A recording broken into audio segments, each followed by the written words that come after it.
There you go, these people. Thank you. Thank you all for coming out. I am actually going to be introduced in about 5 minutes from now. So when I am, please pretend that you've never seen me before. But I have just crept out to introduce the support act. He is not the support act, but his mother and his grandfather actually are, because Amanda Palmer and her father Jack Palmer are going to be playing a gig at Coco later in the week, and I inveigled them into being a support act. So we're going to have a song from them to begin with. So put your hands together for Amanda and Jack Palmer.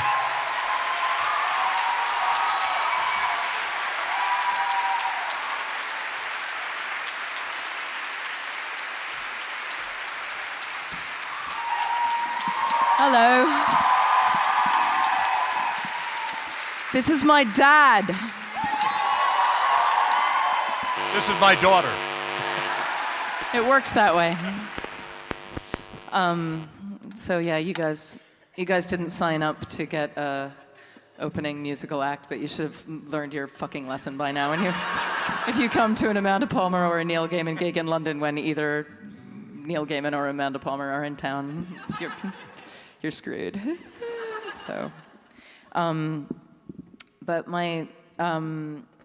so Neil mentioned my dad and I have a gig on Friday at Coco, and we're celebrating a record that's not out yet. We recorded a record when I was 8 months pregnant in upstate New York, and it's a record of mostly kind of folky covers. But more or less what we did is we shared songs that we loved. And so I brought him a bunch of my songs, and he brought me some of his songs, and we cobbled together a collection. And it's going to be out in about a month. And we figured while we were here in London at the same time, we would do a gig. And then it embiggened. So we figured we would play one of them for you. I asked Neil which one he would want. He sort of requested this, but I don't know. What do we want to say about it? I was wikiing earlier because I didn't know all the background on this song, but it's pretty... Baby. It's pretty... it's pretty sadly appropriate in more than a few ways, given what's going on in America right now. What is going on in America right now? Not enough time. So some of you guys, especially if you're older, might remember what happened with Colin Roach in London in the early 80s. And long story short, black guy, very possibly killed by the police. Does any of this sound familiar? Yeah, sadly. And my dad didn't know the song, and I shared it with him.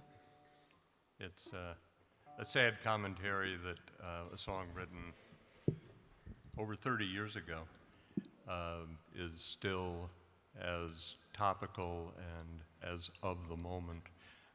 It could have been written last month in too many parts of the world.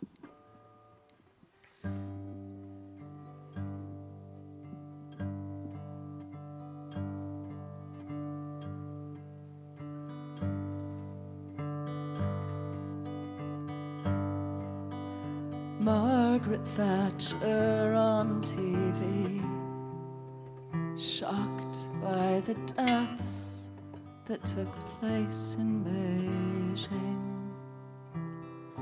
It seems strange that she should be offended. The same orders are given by her. I've said this before now. You said I was childish, and you'll say it now.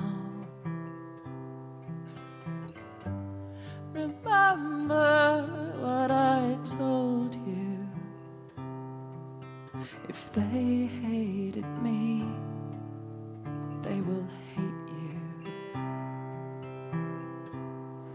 England's not the mythical land of Madame George and roses. It's the home of police who kill black boys on mopeds. And I love my boy, and that's why I'm leaving. I don't want him to be aware that there's any such thing as grieving.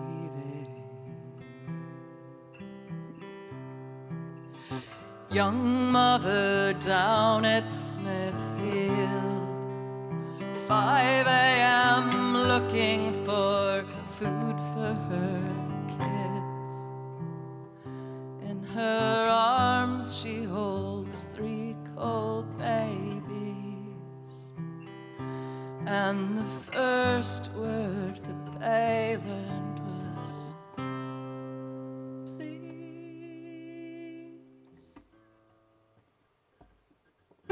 these are dangerous days. To say what you feel is to dig your own grave. Remember what I told you. If you were of the world, they would love you. England's not the mythical land of Madame George and roses. It's the home of police who kill black boys on mopeds. And I love my boy, and that's why I'm leaving. I don't want him to be aware that there's any such thing as grieving.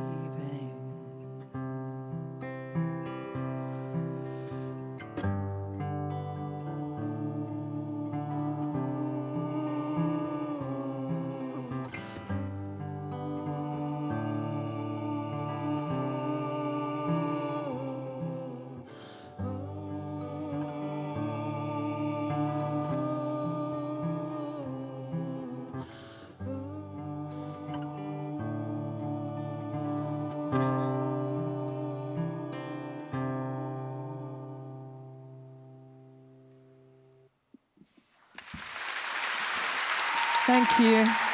Thank you. Jack Palmer. Amanda Palmer.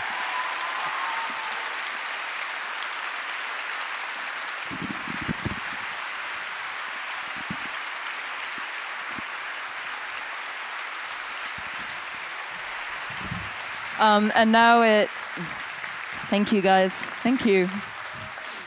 If you want to see another hour and a half of that, I promise you it's not all so maudlin. Come to Coco on Friday night. There's still tickets, and there's exciting surprise special guests, and some actual special guests. And again, that record will be out in the middle of July. And now it falls upon me to introduce the actual thing tonight. 2 people who probably don't need very much introduction, so I'm good. They're both very fancy. They've both written amazing books and are best-selling authors and are going to sit here and chat with each other and entertain the shit out of you, and in support of Neil's amazing new nonfiction book. And so please put your hands together for Audrey Niffenegger and Neil Gaiman.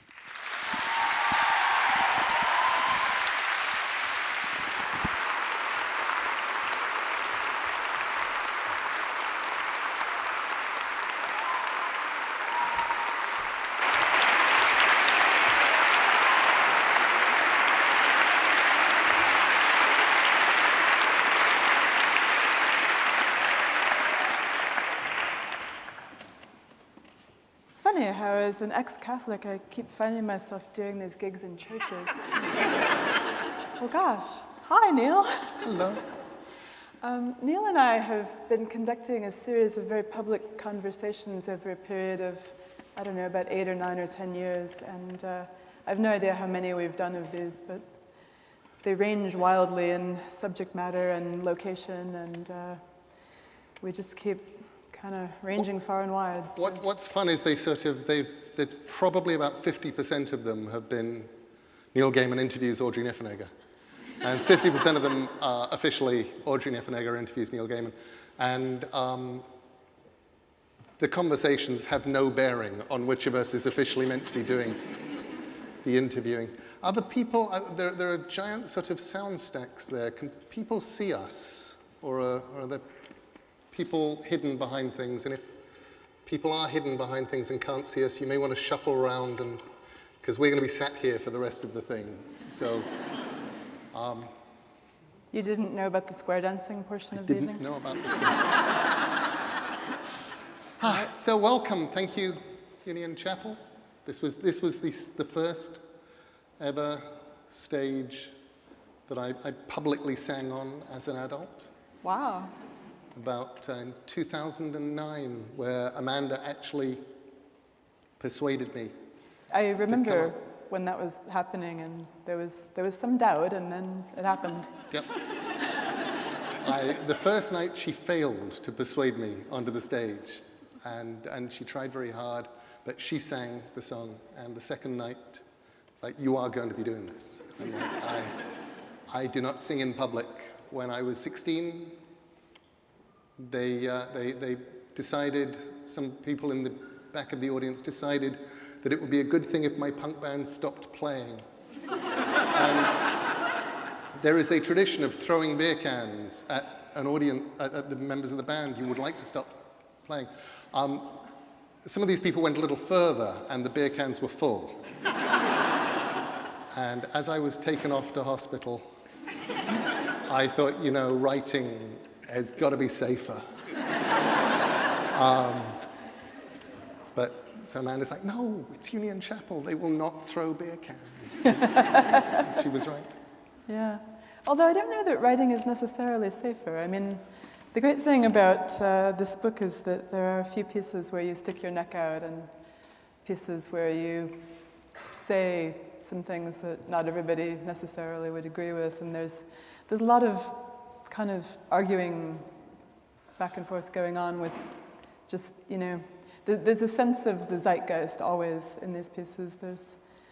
It's definitely true that, and I think especially as you sort of head toward the end, as some of the articles get bigger and stranger, that I'm absolutely standing there and saying, this is what I believe, and I don't really care what anybody else thinks.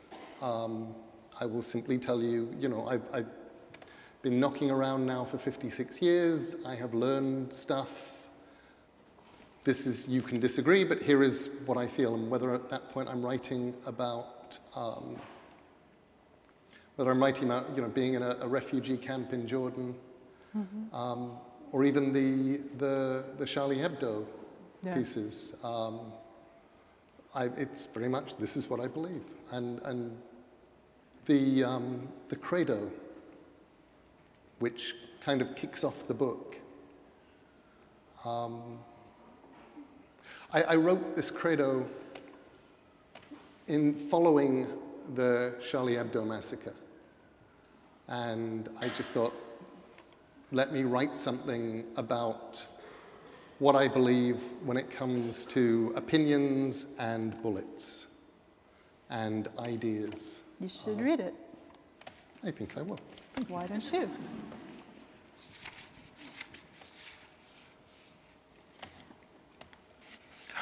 I believe that it is difficult to kill an idea because ideas are invisible and contagious, and they move fast.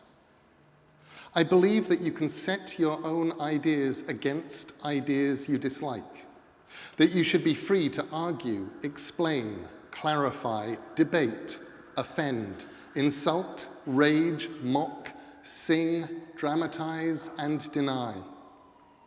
I do not believe that burning, murdering, exploding people, smashing their heads with rocks to let the bad ideas out. Drowning them or even defeating them will work to contain ideas you do not like. Ideas spring up where you do not expect them, like weeds, and are as difficult to control. I believe that repressing ideas spreads ideas. I believe that people and books and newspapers are containers for ideas, but that burning the people who hold the ideas will be as unsuccessful as firebombing the newspaper archives. It is already too late. It is always too late. The ideas are already out, hiding behind people's eyes, waiting in their thoughts. They can be whispered. They can be written on walls in the dead of night. They can be drawn. I believe that ideas do not have to be correct to exist. I believe you have every right to be perfectly certain that images of God or prophet or human that you revere are sacred and undefilable, just as I have the right to be certain of the sacredness of speech and of the sanctity of the right to mock, comment, to argue, and to utter. I believe I have the right to think and say the wrong things. I believe your remedy for that should be to argue with me or to ignore me, and that I should have the same remedy for the wrong things that I believe that you think. I believe that you have the absolute right to think things that I find offensive, stupid, preposterous, or dangerous, and that you have the right to speak, write, or distribute these things, and that I do not have the right to kill you, maim you, hurt you, or take away your liberty or property because I find your ideas threatening or insulting or downright disgusting. You probably think some of my ideas are pretty vile too. I believe that in the battle between guns and ideas, ideas will eventually win because the ideas are invisible and they linger. And sometimes they can even be true. Eppur si muove. And yet it moves.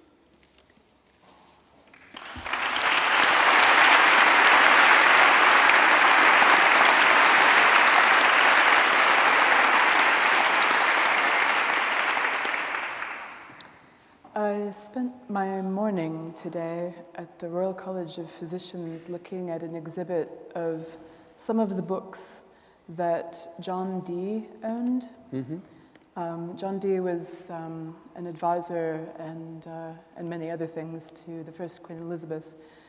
And among other things, he was someone who made great efforts to converse with angels.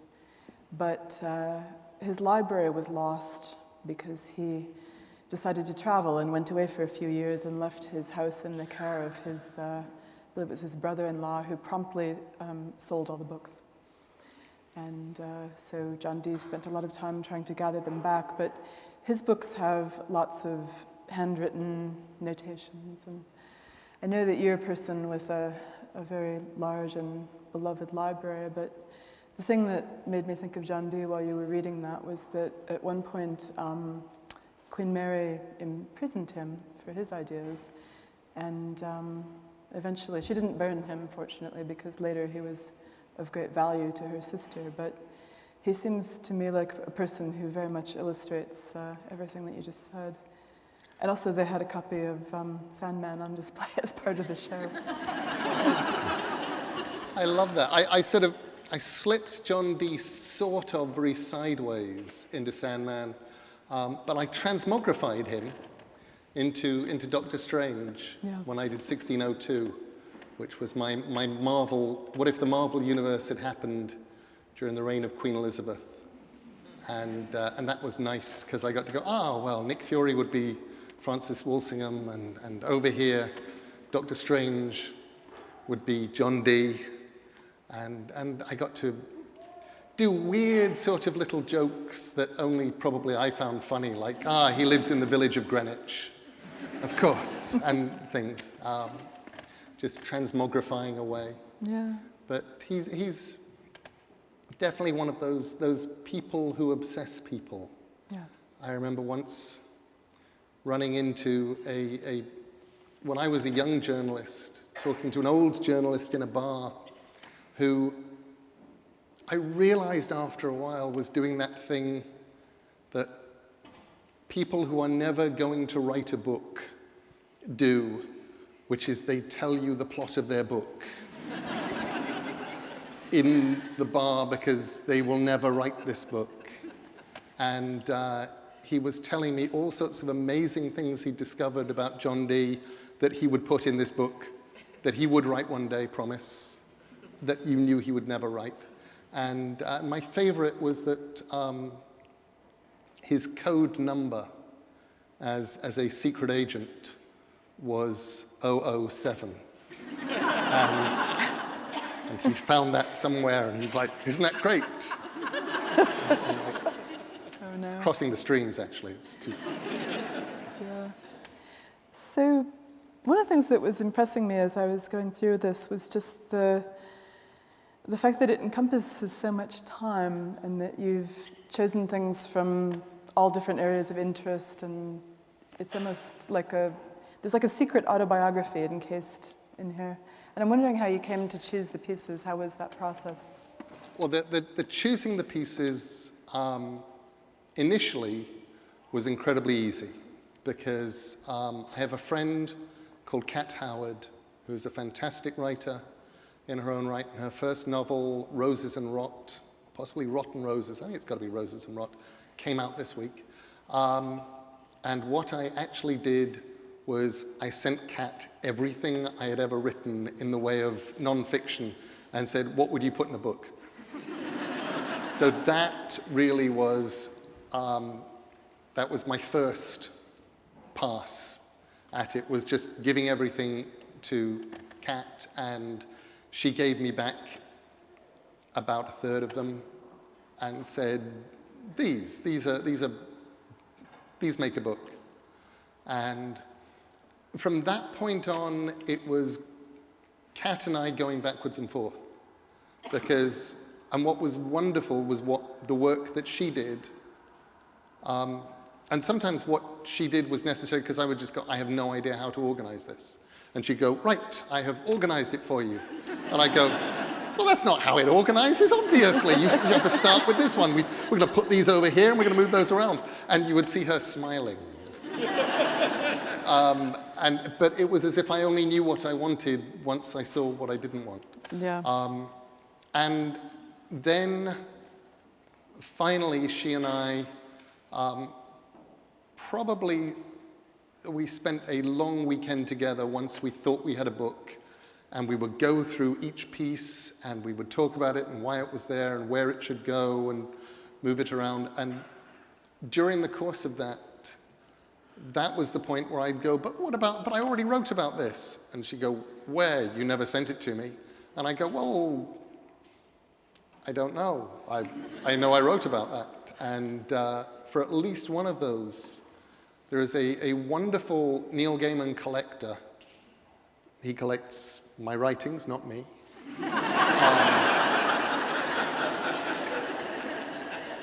Named Shield Bonnichsen. And I actually, for one of those, wound up just getting in touch with Shield, going, I think I wrote this piece about Charles Vess for a convention program, maybe Florida, sometime in the 90s. He's like, oh yes, and sent it back to us. So that was incredibly useful. But I liked the way that the book kind of took on a peculiar shape and its own momentum as it went. It seemed right that it began with statements of belief, statements about reading and what reading was, about libraries and why they matter, about literacy and what literacy is. In the same way that it seemed right that it ended with the sadder pieces, the big meaty pieces, pieces about people who died. It's the only time I've ever done an audiobook and got to the very, very end of the audiobook. I recognize that voice. I got to the very end of the audiobook and had to retake the last few minutes because I was crying too much, which was the Terry Pratchett piece that ends it. And it never occurred to me that I wouldn't be able to read this, and I got all the way through the book, and I'd done 5 days worth of recording the audiobook, and then the very last piece, I was just wrung out and a mess. And I realized that I'd written this piece as a kind of a goodbye to Terry while he was alive. And it was written while he could still read it, while he could still understand it, while he could actually approve it. Because his publishers said, "Are you really sure that you want Neil saying that about you as the intro?" And he's like, "Yes, that. I want that in," which was an enormous relief.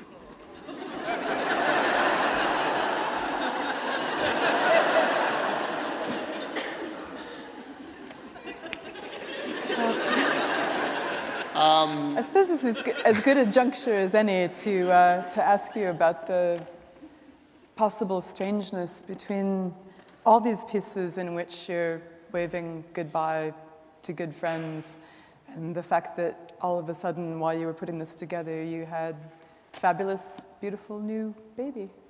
That was the yeah. I dedicated the book to Ash. Yeah. And in a weird kind of way, feeling like it was a hand into the past and a hand into the future, saying, okay, by the time you actually read this and understand it, I'm going to be 75, and I'm talking about people who will have been dead in some cases for 50 years, and I want you to know this. Here you go. This is some of my life.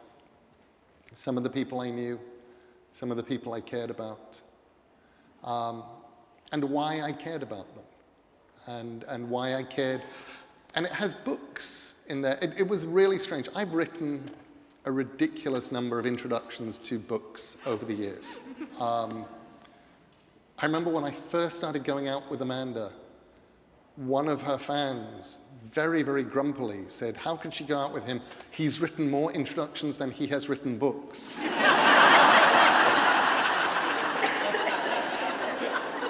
And I remember thinking, that's not as good a put down as you think it is. Because they are quicker to write. Well, also that speaks to a certain generosity of spirit. I mean, if you're stingy with introductions, you're no good. I would hope, but the reason why you introduce things normally is because there's something, either something that you want to say about a book, or something that you want to say about an author, or you just feel that maybe if you talk about this thing, you can bring it to a whole new audience of people that would love it. I remember when I was growing up, one of my favorite books in the world was James Thurber's The 13 Clocks. It was in, some of you may remember, a Puffin edition illustrated by Ronald Searle, The 13 Clocks and the Wonderful O. And I read it, and I went, this is one of the best books in the world. How cool.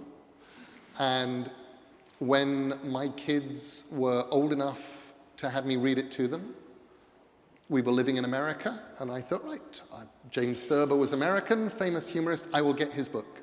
I will read it to them. And I discovered that it was out of print, and it had been out of print in America for about 30 years at that point, which seemed ridiculous.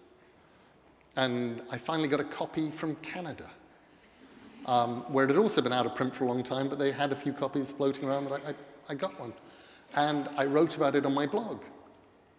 And eventually one day I got the New York Review of Children's Fiction got in touch with me, and they said, if you would write an introduction, we will bring this back into print. So I said, yes, of course, absolutely. And that's part of the joy of it, saying, here is a thing that I love, and by talking about it, I can give it more life. But I would be, if somebody read this book and was moved to read maybe just one of the authors that I talk about, or one of the books, I would be perfectly happy. It's like, yes, it will have done its job. Well, to me, the book felt like a long corridor full of doors, and all the doors open onto other books. I mean, you could come back from a shopping trip with a stack of books this high that are all recommended highly by this gentleman and have just the best summer of your life. I mean, it would be, just interesting to try that. And I hope that at least if you did try that, there would be a few books where you're going, I have no idea what Neil sees in this book. And you could go back and read the introduction and go, okay, this is what he's pointing me at. This is what he's responding to. Even if I'm not responding to it, I understand where he was coming from. Well, something else that interested me was that you start a lot of your introductions by saying, don't read this introduction. I will put some asterisks here. You come back after you've read the book and then we'll talk. Yeah. So you were sort of writing these stealth afterwards. Sometimes, yeah, absolutely. Yeah. And there are some times where you just go, look, in order to talk about this book and make any sense, you have to have read it. So I will give you a paragraph, which is all you need going in, and then come back, and we will chat. And that was really fun. I did that with Dog's Body by Diana Wynne Jones. Which I really want to read now. Good. And for me, part of the reason I did it like that was I wrote it 2 weeks after Diana died, and I was still in shock. I'd been down to see her at the hospice a day before she died. She was unconscious, and I just remember sitting by the bed and hearing her breathe and knowing that each breath was just a countdown. Yeah. And knowing that I had to talk about what Maddie, my daughter, said when I finished reading her Dog's Body, because she was sort of crying and smiling, and she said, Dad, was that a happy ending or a sad one? And I said, both. And I wanted to be able to talk about that ending, and knew that I could only really do that if I'd at least said, go read the book first. Yeah. You don't have to obey me. Well, there are people who stand in bookstores and flip to the back, and then if they like the last few pages, they'll embark on the book. I always thought that was worrisome. I couldn't do that. No, me neither, but... Those occasional times when I've accidentally read the last page, just sort of, the book falls over and your eyes hit it, and you're going, no, I didn't want to know that. Now I will go through the next 300 pages pretending. That's kind of how I am with Game of Thrones spoilers. Yeah. It is actually that you are now allowed to kill people who spoil Game of Thrones. It's legal. It's like a special sort of exception. Thou shalt not kill, asterisk. Except for Game of Thrones spoiler people. They deserve it. Oh gosh, I have so many fantastic topics here. You've mentioned your children a few times here, and I was thinking a lot about the fact that in a number of the essays you mention your children, and you mention little tantalizing glimpses into their relationship with books. And it's really interesting to me, a person who doesn't have children and who is more or less the lady from Chitty Chitty Bang Bang who can't cope with children, but I was just telling them backstage that I'm invisible to children, and they're going, oh, no, surely not. And Ash is like, la, la. But, he was high-fiving everybody else back there. So. And it's like, and this is Audrey. And he's like, what? This is empty space. Yeah. I mean, Ash is the only one who knows I'm really a hologram.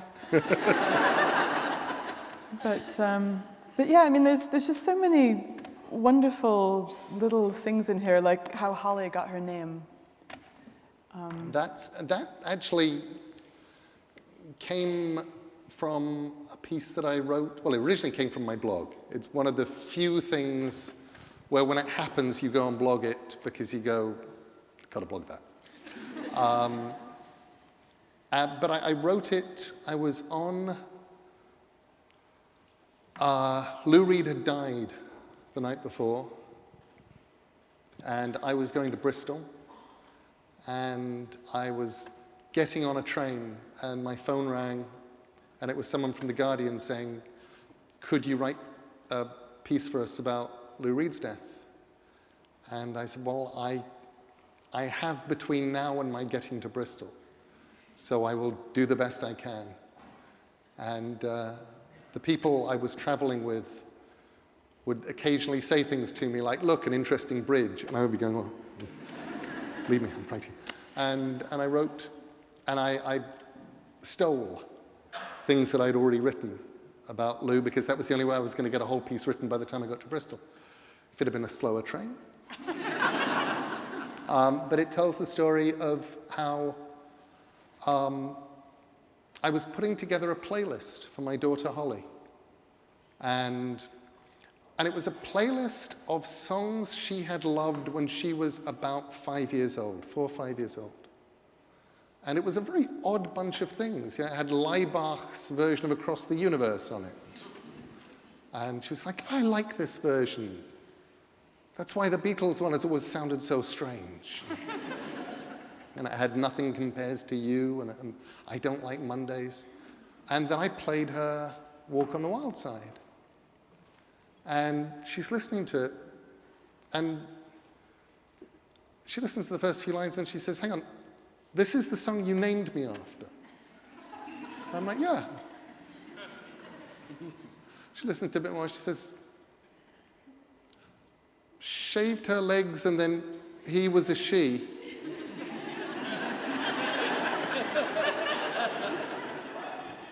Dad, you named me after a drag queen in a Lou Reed song. And I thought, oh, we are now having the conversation. And I said, yes, darling, yes, I did. And I thought, where is this going to go now? And she said, oh, Dad, I do love you. And then she got an envelope and wrote the entire conversation on the back of an envelope so she wouldn't forget it. So that was Holly and Lou. Yeah. I mean, and she's touching moments that would never happen in any other family. She's it was weird, and just talking about the audio book. If any of you ever record audiobooks of your non-fiction collections, resist the urge to put any of your interviews in. It had not occurred to me before I started recording the audiobook that I would need to do a Stephen King impersonation and a Lou Reed impersonation. So let's hear it, Neil. No. I think this is one that I'm absolutely entitled to make people pay the money for. If I had to go through that in a little recording studio in Santa Fe, where I'd have to run and play a little bit of Lou interviews, you know, and then run back and go, okay, I've got him in my head. And the only way that Steve King, actually, I could do fairly well just going backwards and forwards between being me and being Steve in the interview. Kind of like I imagine that, you know, Mel Blanc must have done doing the classic Warner Brothers cartoons where he played all the characters. But when it came to doing Lou, I couldn't go back to me and then go back to being Lou again. So I wound up recording all of the Lou Reed answers and then going back and recording my questions and hoping that it cuts together. So. Interesting. Yeah. Yeah, don't do it. Okay. I love that. That's an excellent 5 you have there. That was a good 5. Yeah. That means we have 5 minutes of talking Before it's your turn. before it's your turn to ask questions. And we get some questions from the Twitter. Indeed. Well, let's see. Let's maybe finish off with a little Lou Reed quote, actually. There's a little bit of magic in everything and then some loss to even it out. Do you feel like it evens out? I think I definitely understood what Lou was talking about in Magic and Loss. And I think that's part of the whole thing of just living long enough. You find out that things balance. And things balance kind of beautifully, and things balance kind of tragically. And for every every piece of magic, you get the loss for, that the weird thing of you don't care about the deaths of the people you don't love. But the people that you love, one day they're going to go, and you're going to have to cope with that. It was really strange for me. As I say, writing about Terry Pratchett before he died, writing about Amanda's best friend, Anthony, and I wrote an introduction to his memoirs. He had leukemia, and at the time that I wrote it, he was in remission. And so I got to write it on kind of this weird upbeat. And then fairly shortly after, he died. And suddenly the piece became a memorial. But then there are also pieces in there. I love the idea that there are pieces in there that you would never have run across, even if you're a mad Neil Gaiman collector who reads everything that winds up on the web or whatever. There's a piece I wrote last year that was an essay in the National Portrait Gallery's book. They do a little book each year, mostly about the BP portrait exhibitions, and they just encourage a writer to come in and write about the portrait gallery.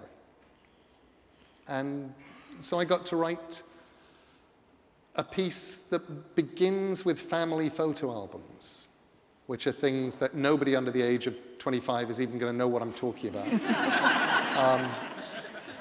And the experience as a kid of sitting there, and if you were good, and if there was an adult to make sure they were keeping an eye on you, you would get to look at the family photo albums, and you'd watch these mysterious people in black and white a long time ago, and then gradually the photos would drift into color, and you'd start recognizing people, and you'd kind of understand that in a weird way, photo albums were a way of telling you who you were and where you'd come from. And how the National Portrait Gallery is that for the UK. You can sort of look at it and you go, okay, well, these are who we came from. This is how we are who we are. And then I got to pick some just odd little portraits and say, this is why this is interesting to me. I didn't say the most interesting thing about the Chevalier d'Eon, who is the famous cross-dressing spy, who was actually a legal case happened. He was sued because he was a spy who may have been trans, was definitely sort of gender ambivalent, and spied a lot dressed as a woman, and then lost a legal case where he claimed he was a man and was sued, and the judge decided that he was a woman. Legally. There was no inspection of bits or anything as far as I can tell. It was just no, you are a woman and you have to live as a woman for the rest of your life. And there is a portrait of the Chevalier d'Eon in the National Portrait Gallery, and he looks exactly like Tim Brooke Taylor from The Goodies in drag.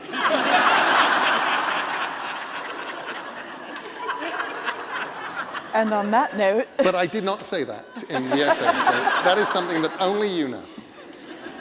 And on that note, let's go for questions from the audience. A hand went up over there.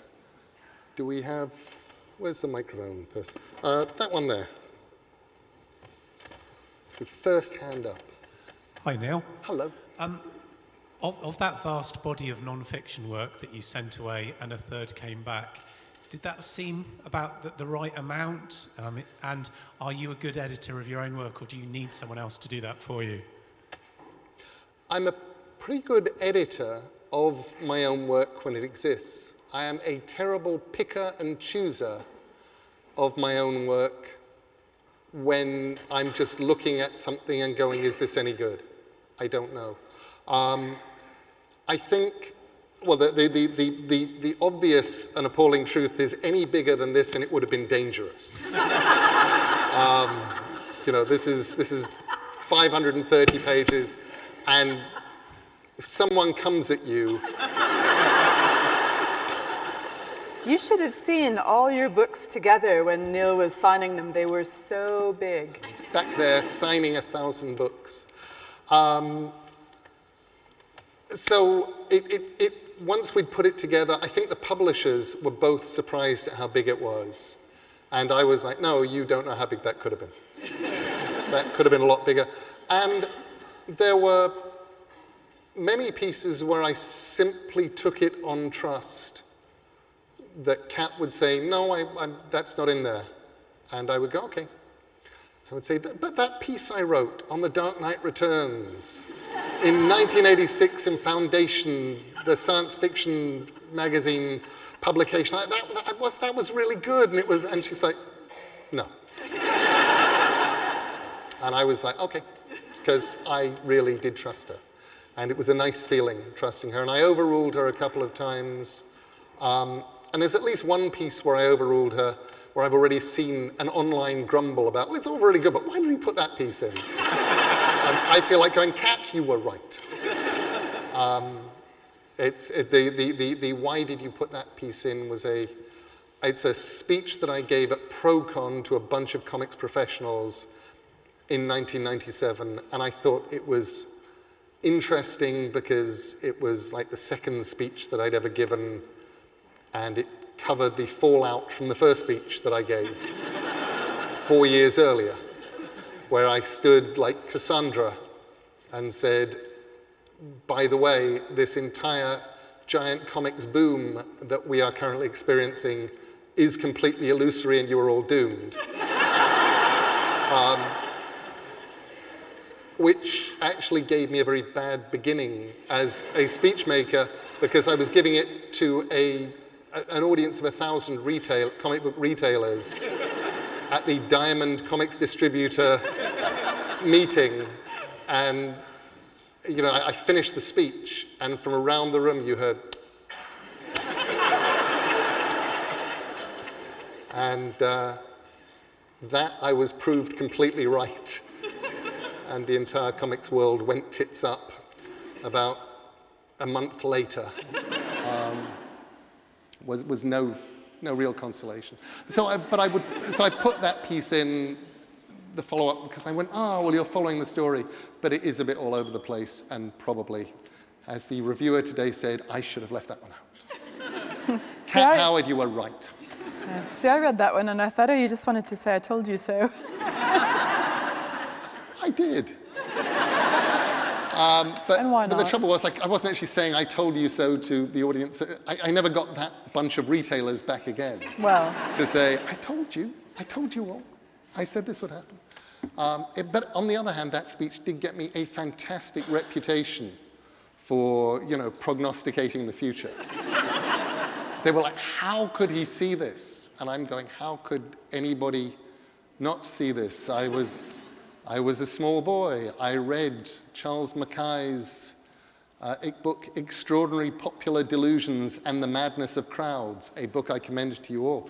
And it had chapters in it on the Dutch tulip boom and on the South Sea bubble. And I was going, okay, that's what these are, that's what this is. And then you look at comics and you go, well, hang on, you aren't selling comics to people who are reading them. You're selling boxes of 25 comics to kids who think they're going to go up in value, which means that the entire mechanism of selling comics is 25 times bigger than it should be, and it will last until the first of those kids walks into a store with a box of 25 copies of X-Men #1, of the new X-Men #1, the ones that he bought 18 months earlier, and says, the price guide says these are $10 each, and I want to sell them. And the guy in the store says, yeah, we've got about 1,000 of them out the back, and we're using them to mop up a leaky floor, go away. And then it's all going to end, and it did. There. I'm not even going to ask for your thoughts on the immediate future. I'm going to say, maybe we should Another question. see what the people out there in Twitter world have to say. Ooh, a Twitter question. We have a nice one here. You never seem to judge your characters. How do you maintain an objective view when you know what they will do? And this is from Selena Marie. Lovely question. You never seem to judge your characters. How do you maintain an objective view when you know what they will do? One, you do not always know what they will do. You may have a fairly good idea, but you are going to learn, and you're going to be building a character, and what the character does is going to be based on who they are. You may have planned for the character to go and do this thing over there, and they're going to go, I have no intention of going over there. Why would I go over there? I'm going over here. So you do kind of wind up going, okay, I will follow you, if you're me, which can occasionally mean that you stop writing for a month or two and just glare at people. The not judging characters, I think part of that is that strange realization that nobody is a bad guy in their own mind. In fact, some of the worst people are convinced that they are doing the most terrible things for the right reasons. You know, it's like wars. Wars are fought by people who are each convinced that they're on the winning side and the side of good, and they cannot both be right. When I'm creating characters who are going to do appalling things, most of the time, I'm going to at least assume, I will give them the benefit of the doubt, and assume that they think that they are the heroes of their own story. And at that point, you kind of do stop judging them. But you can stop judging them secure in the knowledge that the readers will. But you also want to create, if you can, characters complicated enough, interesting enough, with enough sides to them that you know that somebody can do something appalling one moment and do something heroic the next. You know that people don't necessarily live in boxes. It's the frustrating thing. Well, the other wonderful thing about writing is that you're allowing people to inhabit these imaginary people. And so once you've made this vessel for the reader to move into, it would feel kind of bad to be all judgy if you, the narrator, the mover and shaker of everything, was kind of coming down on that character. It would feel very strange to be the reader whose mind is now in that character to some extent. Also, yes, and also I just don't like telling readers what to think. No. You know, it's something that Alan Moore once described as the baby bird school of moralizing. You know, you chew it, and then you force it down their throats. And I would much rather present people with alternatives and let them choose their own path and hope that they're going to fall on the side that I will fall, but know that they won't always, because readers are different. I cannot force you to think. Well, the readers may make something new and amazing. I mean, the lovely thing is it's a chain reaction, so. Absolutely. There are times where I'm sure that readers have probably read things better than the things that I wrote, because I know that there are times when I've gone back to stories that I read when young and realized that I had built a better story in my mind than the author wrote, or that by not understanding something, or simply by coming to something for the first time, I could go to a story that was old and hackneyed but not realize it was hackneyed, because this was my first encounter with it, and as far as I was concerned, it was beautiful. Let's have more questions. Let's go further back. There. Yep. From here, you all look sort of ultraviolet. I'm just wondering, even some of your really minor incidental characters seem to have as if there's a backstory of their own. And I'm thinking particularly if I go back to Sandman, and you had the Long Man of Wilmington, and there he is opening a gateway, and you've given him the name of Wendell, and I'm wondering, do they actually have in your mind a whole backstory, or is it just a throwaway comment there and then? Little bit of a, I mean, in that case, there was a backstory, and you know, Wilmington may well have come from Wendell's Mound, which I loved, and the idea of Wendell and what the old man of Wilmington could have represented. And just the looking at this image of somebody who had always been represented as holding a spear and going, actually, he could be just, it could be a door and it could open. A lot of the time I know more than I'm saying about characters. By the same token, sometimes I'm faking it. Sometimes I only know 2 or 3 things, and they're very small things. But just knowing more than you do makes me as a writer cocky enough that I can give the impression that I know 100 things or could answer any question. And sometimes there's a weirdness to it. I don't know if you get this, where you sort of can assume that you're faking it until somebody says, you know, well, let me ask you some questions, and they do, and you know the answers without thinking, even though they aren't anywhere in the history of the character, in the story, but they are there. I definitely found that when I was writing a short story called How the Marquis Got His Coat Back. This Neverwhere short story that's currently in print in the UK in this lovely tiny book edition, and is going to be in the next beautiful Chris Riddell edition, illustrated edition of Neverwhere, that is so beyond gorgeous, and it's in the back there.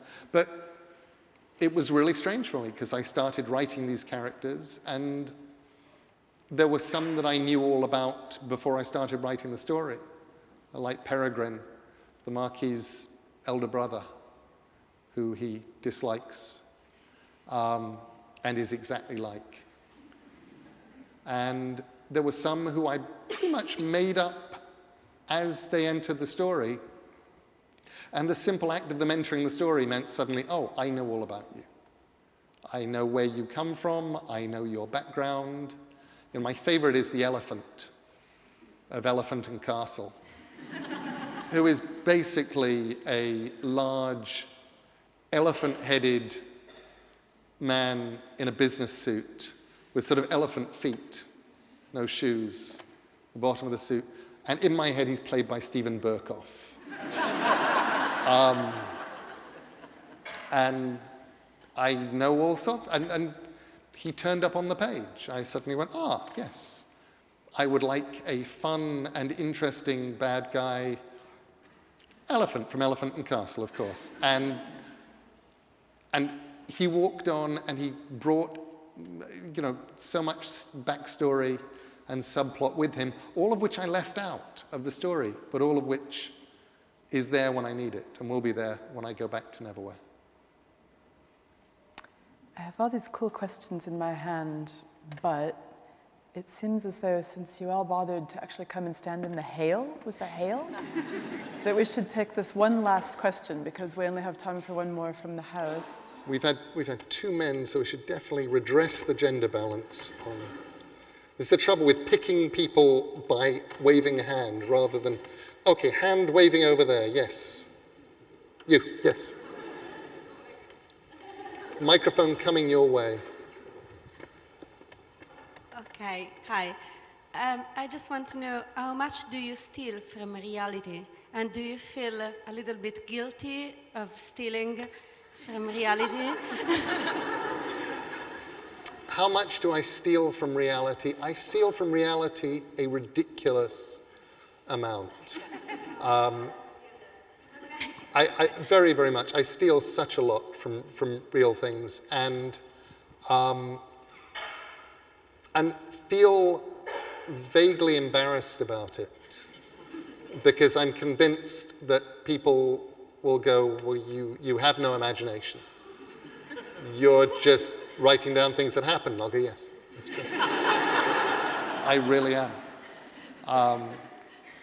There were definitely several sequences during, while I was sitting and watching Likely Stories, the 4 stories that are on Sky right now, especially the one that's going to be the first one up on Thursday night, starring Johnny Vegas, set in what was once a place called the Troy Club, which I've made the Diogenes Club. It used to be in Hanway Street.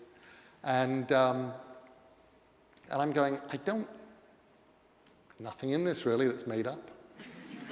All I've done is take this bit from over here, and this bit from over here, and this bit from over here, and then I put them together, and I've sort of arranged them into an order, and now I have a story. And if somebody said, this is actually basically non-fiction, isn't it? I'd have to come on. But it's fictional. I mean, I put them all in order, you know. But do I feel guilty? Yes, a bit. But one of the things that you learn as an author of fiction fairly rapidly is not to feel guilty for stealing things from real life. Because if you did that, you would feel guilty all the time. A level of guilt that would be unlivable with. So instead you go, well, this is just one of those things that I do. And my wife, Amanda, had a wonderful analogy when she read my book, The Ocean at the End of the Lane, which is a fictional book. But it's set in the house that I grew up in. The parents are not my parents. The sister is not my sister. Actually, at that point, I had 2 sisters. The things that happened to that kid did not happen to me, but it's still, as much as I could, true. And she said, you know, the difference between writing fiction and writing the kind of songs that she writes, which are almost autobiographical or are autobiographical, she said, it's just like Blender settings, really. She says, I'll throw my life into a song and I'll press the blender for a second and you'll get these big lumps of life in there.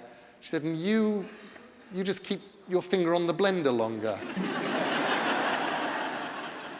And now it's all this sort of goop and you can't really go through and go, that was a tomato. And that was the time you got hit by the car while you were reading on the pavement. And it went up onto the sidewalk on the pavement and it hit you and you were going, what the hell just happened? And you'd been hit by a car while reading. And that's in there now. And I've never actually put that in anything. It did happen.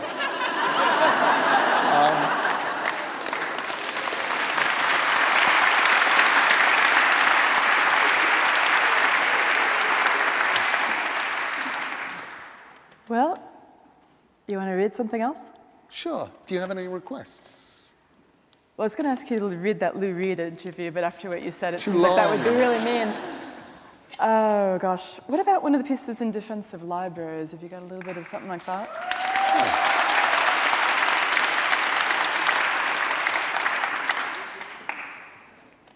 The trouble with the libraries pieces are they are long. Let me read a shorter piece, which I would love. I would love it if it was the end of October now.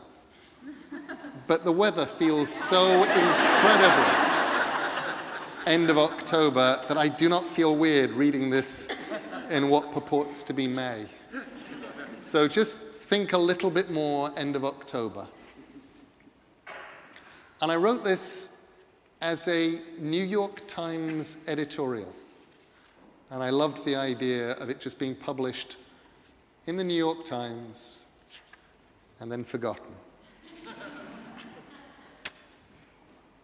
We are gathered here at the final end of what Bradbury called the October country, a state of mind as much as it is a time. All the harvests are in, the frost is in the ground, there's mist in the crisp night air, and it's time to tell ghost stories. When I was growing up in England, Halloween was no time for celebration.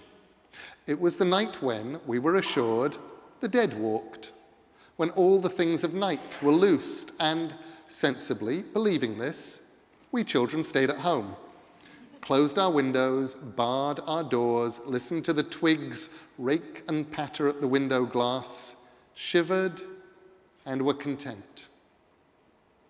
There were days that changed everything. Birthdays and New Year's and first days of school, days that showed us that there was an order to all things, and the creatures of the night and the imagination understood this, just as we did. All Hallows Eve was their party, the night all their birthdays came at once. They had license. All the boundaries set between the living and the dead were breached.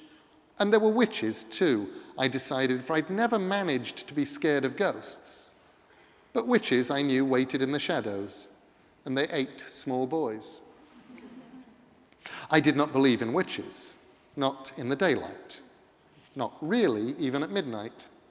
But on Halloween, I believed in everything. I even believed that there was a country across the ocean where on that night, people my age went from door to door in costumes, begging for sweets, threatening tricks. Halloween was a secret back then, something private, and I would hug myself inside on Halloween as a boy, most gloriously afraid. Now, I write fictions. And sometimes those stories stray into the shadows, and then I find I have to explain myself to my loved ones and my friends. Why do you write ghost stories? Is there any place for ghost stories in the 21st century? As Alice said, there's plenty of room. Technology does nothing to dispel the shadows at the edge of things. The ghost story world still hovers at the limits of vision, making things stranger, darker, more magical, just as it always has. There's a blog I don't think anyone else reads. I ran across it searching for something else, and something about it, the tone of voice perhaps, so flat and bleak and hopeless, caught my attention. I bookmarked it. If the girl who kept it knew that anyone was reading it, anybody cared, perhaps she would not have taken her own life. She even wrote about what she was going to do, the pills, the Nembutal and Seconal and the rest that she'd stolen a few at a time over the months from her stepfather's bathroom, the plastic bag, the loneliness, and wrote about it in a flat, pragmatic way, explaining that while she knew that suicide attempts were cries for help, this really wasn't. She just didn't want to live any longer. She counted down to the big day, and I kept reading, uncertain what to do, if anything.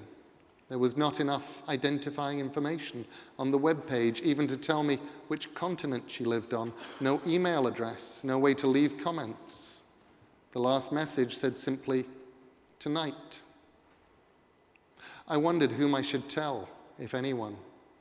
And then I shrugged, and best as I could, I swallowed the feeling that I'd let the world down. And then she started to post again.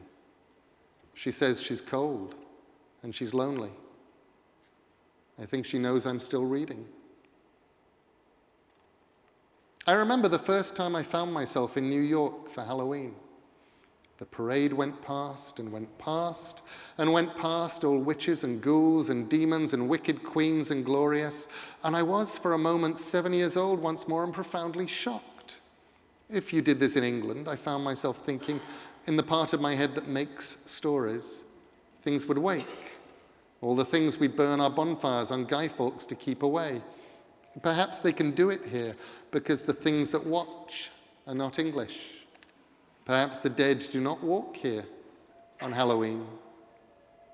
Then a few years later, I moved to America and bought a house that looked as if it had been drawn by Charles Addams on a day he was feeling particularly morbid. For Halloween, I learned to carve pumpkins. Then I stocked up on candies and waited for the first trick-or-treaters to arrive. 14 years later, I'm still waiting. Perhaps my house looks just a little too unsettling. Perhaps it's simply too far out of town. And then there was the one who said in her cell phone's voicemail message, sounding amused as she said it, that she was afraid she'd been murdered, but to leave a message and she would get back to us. It wasn't until we read the news, several days later, that we learned that she had indeed been murdered, apparently randomly and quite horribly. But then she did get back to each of the people who had left her a message, by phone at first, leaving cell phone messages that sounded like someone whispering in a gale, muffled, wet sounds that never quite resolved into words. Eventually, of course, she will return our calls in person. And still they ask, why tell ghost stories?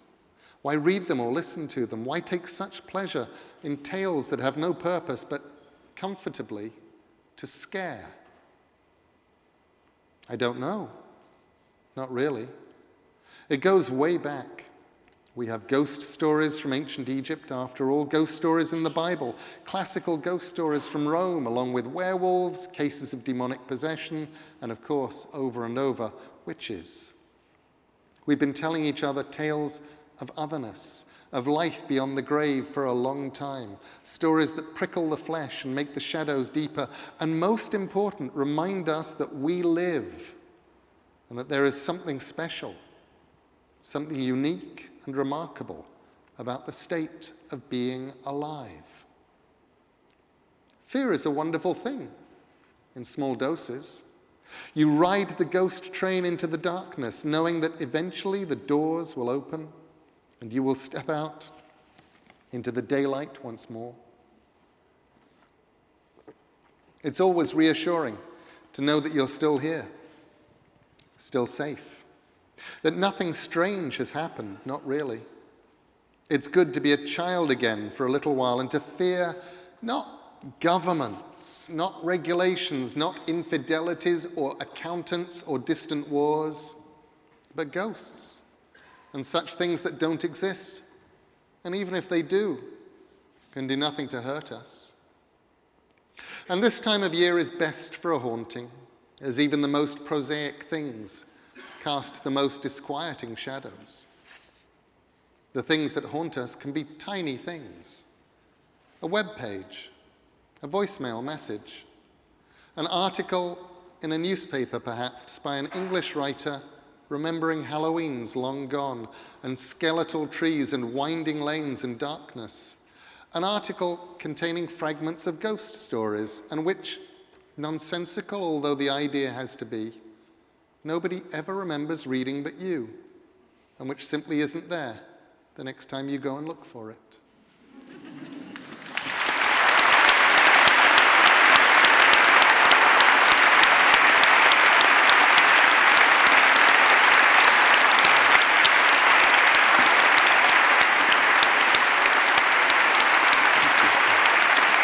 I suppose that's it, isn't it? Yes, that's it. Thank you so much. Thank you, Audrey. Thank you, everybody. A special thank you to Amanda and to Ash. Thank you so much.